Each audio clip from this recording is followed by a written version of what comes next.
Hey there, this is Neil Napier here. So in this video, I'm going to give you a walkthrough of SiteSync and show you what kind of different websites you can back up, download, and restore with it. Remember, this is a very easy to use software, and that's exactly how we've created it. So even if you're non-technical, you can use it, especially the backup and download part. For the restore part, you do need to know your FTP details, but don't worry, we cover that in training. Now, when you first land in here into SiteSync, you'll be able to see a video walkthrough of how to use it, as well as then how many FTPs you have connected. You can have more than one. How many plugins you have connected, you know, how many WordPress websites you have backed up, how much space your websites are taking, and so on and so forth. So you see all the basic details over here. Now, if I jump on over to settings, you'll see that I already have a few of my websites backed up. A couple of them have been done with WordPress and one of them via FTP. I'm going to back up a site using WordPress plugin that I'll download and use in my dashboard. But like I mentioned,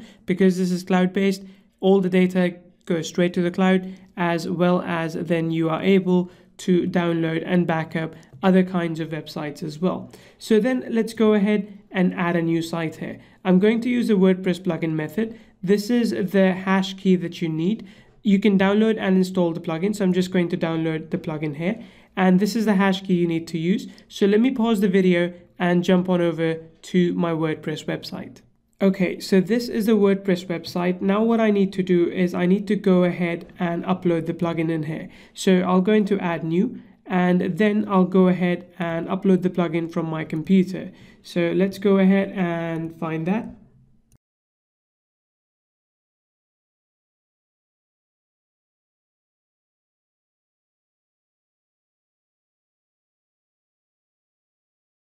There we go. The plugin is now installed. I'm going to go ahead and activate the plugin. Remember, I have a hash key from before that I can use that in this case. Let me enter that here and update. And there we go. Now SiteSync is enabled in this case. I'm going to go back here and also enable monitor. This is available for the pro version. We'll talk about that when you get there. But once this is in place, click on check and it will validate and make sure that the key is in place and everything is working as expected. So successfully validated. Let's go click next. And in this case, because we only have one site, this doesn't kick in. Now, this is not a very active site, so I only want to back up this bi-weekly. I'm going to click on next. And then once it's done, simply click on confirm. And you'll see that this table now gets updated with this additional website as well. It will take a few minutes till I'm able to see it in archive, because in archive I have all these websites. Okay, I have a fourth one as well. At the moment it hasn't come through. It will slowly come through, and within a few hours, for the first time, it will be available in the queue, and next time whenever you want to back it up, it will be available based on what settings you have in place. And once I have the file up here, let me go and show you this one. Once I have this file here, I can either choose to untick it. If I untick this then and save it, it won't be backed up. If I want to download all the files, I can click here and download all the files, or I can just download this one.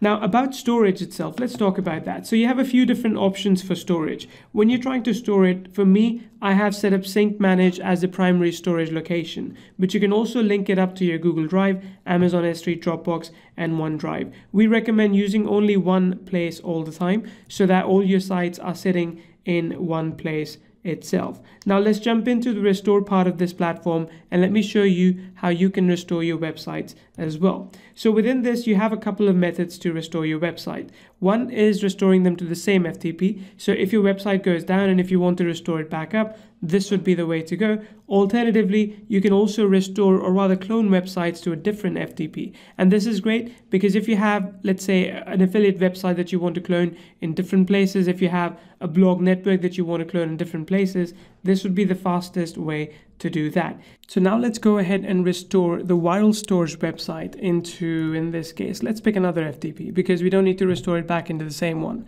So I've got all these details that I need to put in, and I'm just going to put them in, and I'm going to come back to the video. So there we go. Let's check if all these details are indeed fine. We'll just click on check and validate, and perfect. The FTP connection is fine. Now let's go ahead and put in our database host details as well. Remember, this is what the website currently looks like. So it's just a template WordPress website, but we want to put our details in and see how it works out. Let me do that now. Great, so all our details are in. I'm going to click submit, and it will take, depending on the size of the file, it'll take about 10 to 15 to maybe 30 minutes, and it will be done. So okay, restore will be initiated in 30 minutes.